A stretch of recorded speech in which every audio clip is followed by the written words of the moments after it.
Buenas, mi nombre es Rafael Dorante, estoy cursando la materia Puesta a Tierra por Saya. Eh, Voy a hablarles sobre lo que es un CIPRA para edificios de grandes alturas.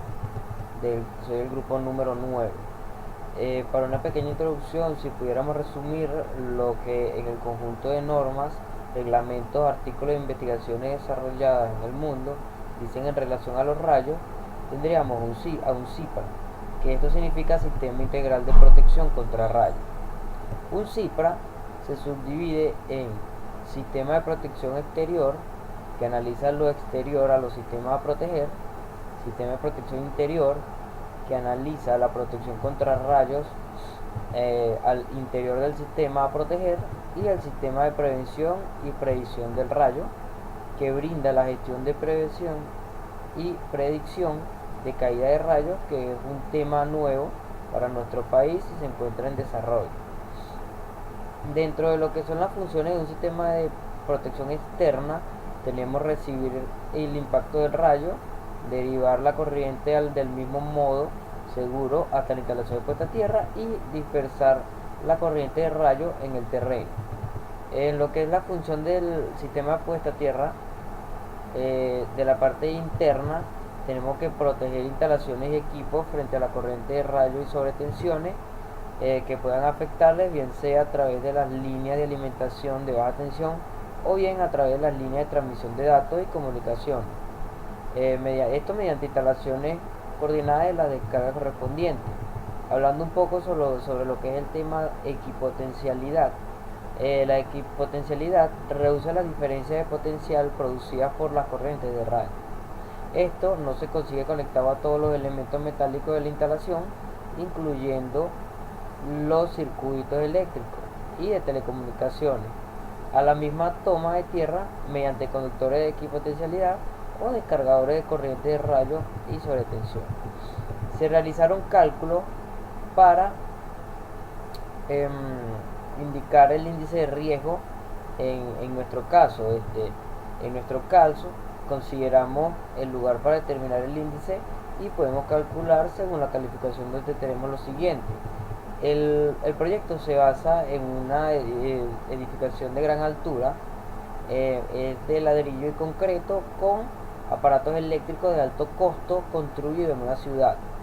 Entonces, calculamos lo siguiente: para el índice de riesgo A tenemos el número 7, para el índice de riesgo B el número 6, para el índice de riesgo D el número 2, para el índice de riesgo 2 tenemos 2, para el índice de riesgo F tenemos 16 y el G tenemos 5. Si nosotros hacemos una suma de estos números, conseguimos un número 42, que sabemos que si está entre 30 y 60 significa que se necesita la construcción de un CIPRA. Es importante hacer estos cálculos porque a través de ellos determinamos la magnitud del riesgo que va a presentar eh, esta, esta construcción o este edificio. Buenas, mi nombre es Genesis Salguero y yo les voy a hablar un poco sobre lo que son los casos de impacto directo sobre la edificación de gran altura. El paso número 1 nos habla sobre lo que es la captación del rayo, que consiste en la jaula de Faraday. Este consiste en la recepción del rayo a través de un conjunto de puntas captadoras unidas entre sí por un cable conductor, formando una malla derivada a la tierra mediante una red conductora. Se crea la necesidad de que se obtenga la protección deseada al menor costo posible. En la determinación precisa del comportamiento intervienen factores como la distancia de influencia de la superficie sobre un punto de incidencia y del perímetro derivado de la velocidad, con lo que se completa el volumen de la captación del punto de la incidencia. La descarga siempre finalizará en la tierra, por cuya razón determinada la estructura siempre intersectará los conductores bajantes que ingresen al volumen de captación. Ok, entonces un estudio efectuado de manera rigurosa determinará el número de terminales aéreos que deben ser empleados, su colocación física y el grado de protección para lograrlo. La decisión de dotar una estructura de acuerdo al sistema de protección contra el rayo depende de los factores como la probabilidad de caída del rayo en la zona, su gravedad, su consecuencia para las personas y lo que es la maquinaria o operatividad de las empresas. Para realizar una correcta protección debemos dotar nuestras estructuras de dos sistemas de protección, los cuales son la protección externa contra impactos directos del rayo, bien sea para rayos, tendidos o jaula de Faraday, y la protección interna contra las sobretensiones, que pueden ser limitadores de tensión.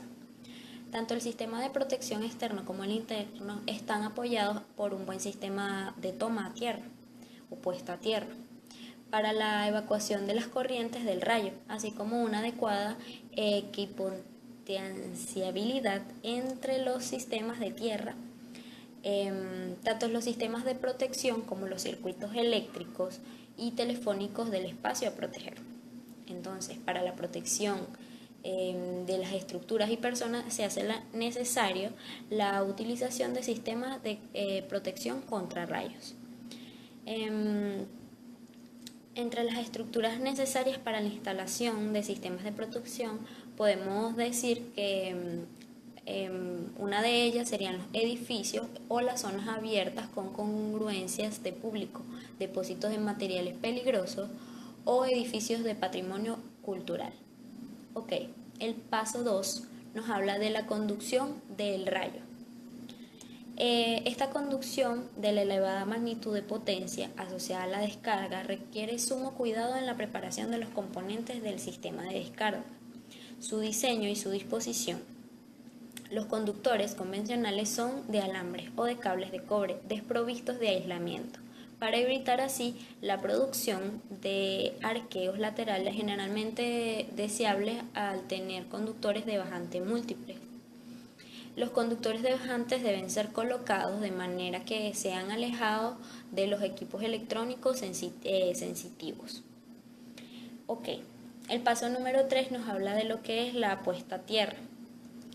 El objetivo de este sistema es proveer una vía baja de impedancia para que las corrientes de falla a las que son producidas por fenómenos transitorios como rayos sean descargados a la tierra.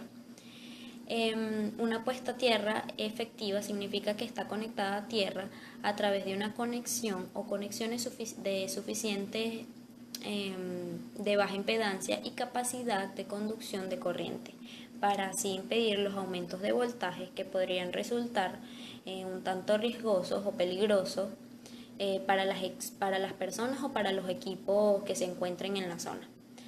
Se debe tener en cuenta que la impedancia total del sistema que vamos a manejar, del sistema puesta a tierra, no es solo su resistencia, sino que también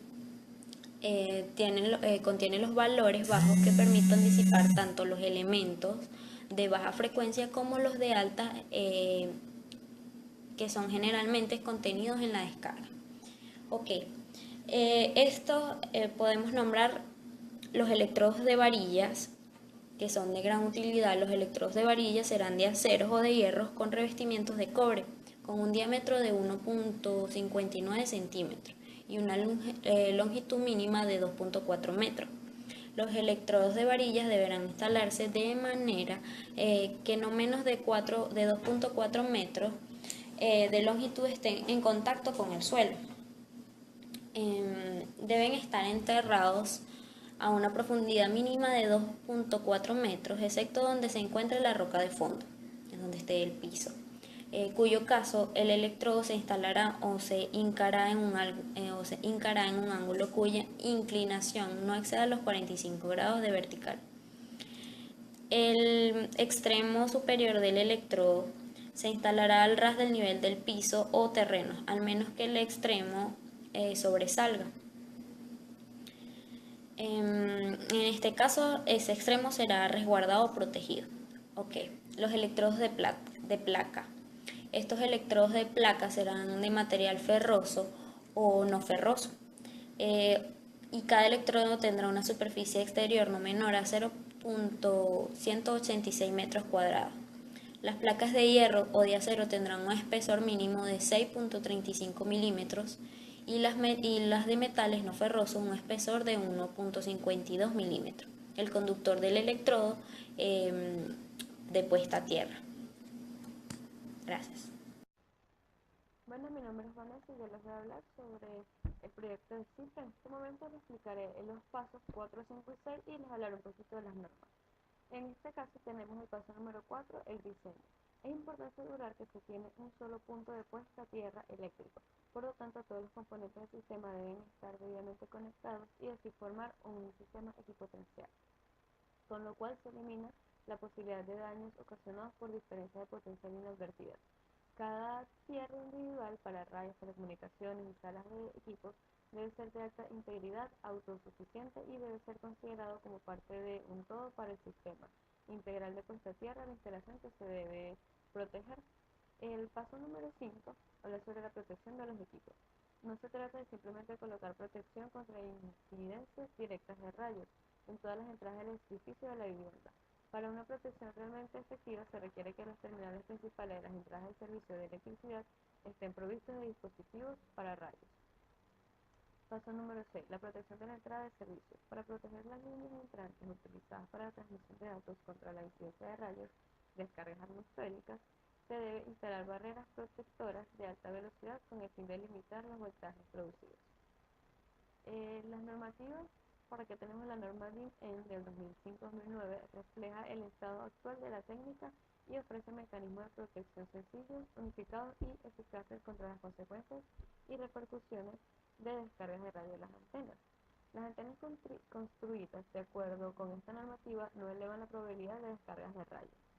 Esta norma trata de las exigencias de seguridad de instalaciones y aparatos fijos y es aplicable a sí mismo, siempre que sea utilizable también para instalaciones y aparatos móviles o instalados temporalmente, ejemplo, móviles de vivienda. Muchas gracias.